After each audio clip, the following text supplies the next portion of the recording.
آج میں احساس ایمرجنسی کیش کے بارے میں ایک اہم اعلان کرنا چاہتی ہوں۔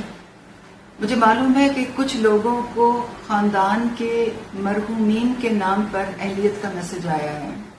تو اگر کسی بیٹی نے میسج کیا ہے تو اس کو ہمارے سسٹم نے یہ میسج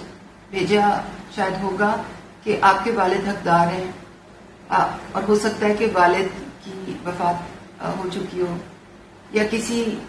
بیوی نے میسج کیا ہو اور اس کو میسج یہ آیا ہوگا کہ آپ کے شوہر حقدار ہیں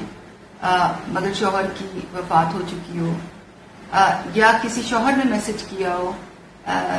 کہ مجھے 12,000 روپے کی امداد چاہیے مگر جواب میں یہ میسج آیا ہو کہ آپ کی بیوی حقدار ہیں۔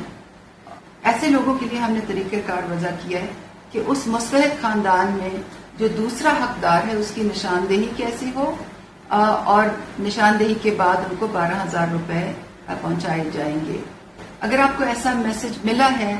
تو آپ درخواست میرے نام پر بذریعہ ڈاک بھیجیں۔ اس درخواست میں آپ مرحوم یا مرحومہ کا نام اور شناختی کارڈ نمبر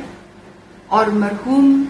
یا مرحومہ کے لاحقین میں سے مجوزہ مستحق افراد کا نام اور شناختی کارڈ نمبر ضرور درج کریں۔ یہ درخواست آپ بذریعہ ڈاک میرے دفتر کے پتے پہ ڈائریکٹلی بھیجیں تاکہ جلد سے جلد آپ کی مدد ہو سکے۔ احساس ایمرجنسی کیش کی رقم کی ترسیل ابھی جاری ہے۔